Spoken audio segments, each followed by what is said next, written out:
Season 2, Episode 5. This is the one I've been waiting for. All my life, it seems like Pat Riley's been the head coach of the Lakers throughout the entire 80s. So this is the episode when you see him get his job as head coach of the Lakers. And man, it did not disappoint. So we left off last week. Magic said, I want to be traded. Hit the papers, the press, everybody's going crazy. Bus is pulling his hair out. Look, I cannot fire another coach this far in the season. We did it 2 years ago. And, I cannot change coaches. And they're like, look, Bus, you got to fix this. You need to talk to the golden boy, your child. Has a secret meeting with Magic Johnson. Had to sneak him from the back of the forum, sneak him into his office, and Magic laid into that ass. He goes, look, man, Coach Paul Westhead sucks. It was never his job to begin with. He got lucky. We did all the work and made him look good. Last year, you let him be the coach. What happened? We get bounced in the first round. And this year, we're barely beating teams that we should be dominating. It's the truth. They're flying back from Salt Lake City. And remember, they got like a 5-game win streak. You think, oh, maybe it'll work itself out. Paul, the coach, thinks that cooler heads would prevail. Give it a couple of days. And no, man, this was not looking good. The plane lands in LA. Everybody knows about this secret meeting with Jerry Buss, but the head coach.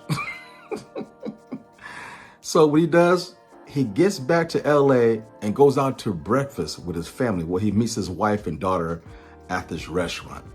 And they're like, Dad, surprise, what are you doing here? Oh, well, Dad is all over the news. His daughter, cute little blonde white girl, Dad, what are you doing here? It's all over the news. You're supposed to be at a meeting with Jerry Buss. Oh, it got delayed. She goes, delayed? Dad, get out of here. And the wife is kind of like in the middle, like, don't know what to say. And the daughter is smart. She goes, look, Magic Johnson is more famous than Bruce Springsteen.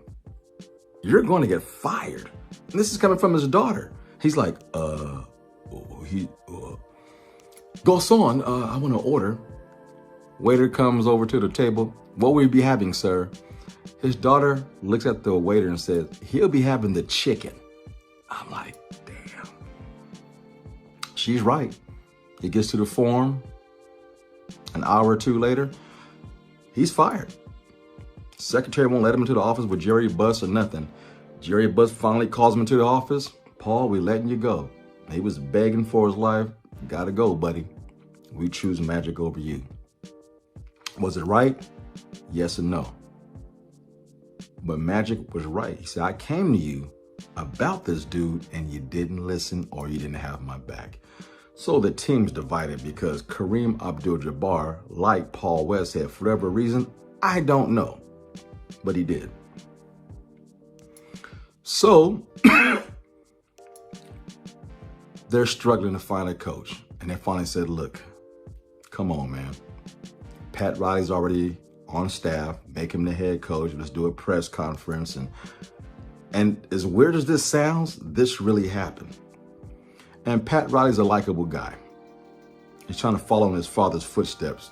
He don't want to be a failure as a coach. And he takes over the team.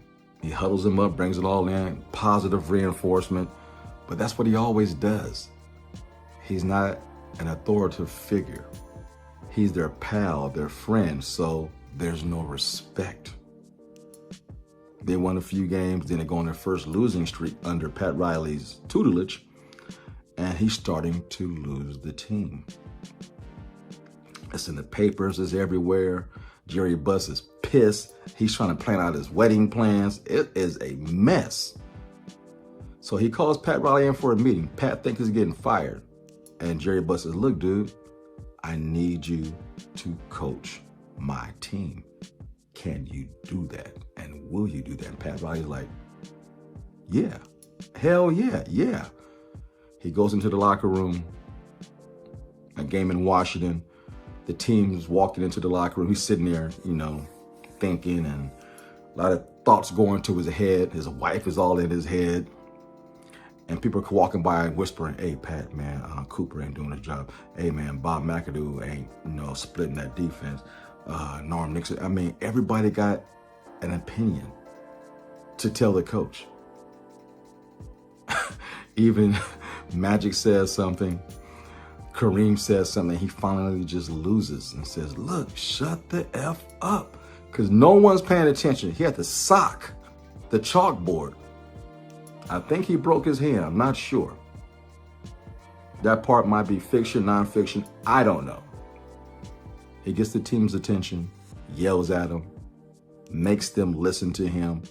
And at that moment, he became the coach of the Lakers. And they go on a tear. They win the West and the NBA Finals. They're sitting there waiting to see who they're going to play. Either Philly or Boston. Well, Philly just clowned Boston and Boston. And Boston's like, hey, okay, we got embarrassed. Do us a favor, Philly. Beat LA. They start chanting, beat LA. It's where it all started from, 1982. And the Lakers are at their facility watching this game on TV going, you hear that shit? Wow, they really hate us. F you, Boston. Great episode. I loved it. Man, this show is pure gold. Until the next time, be sure to like, share, subscribe, tell all your friends, and more importantly, leave your comments down low. And I'm out. Peace. You know the routine. Fade to black.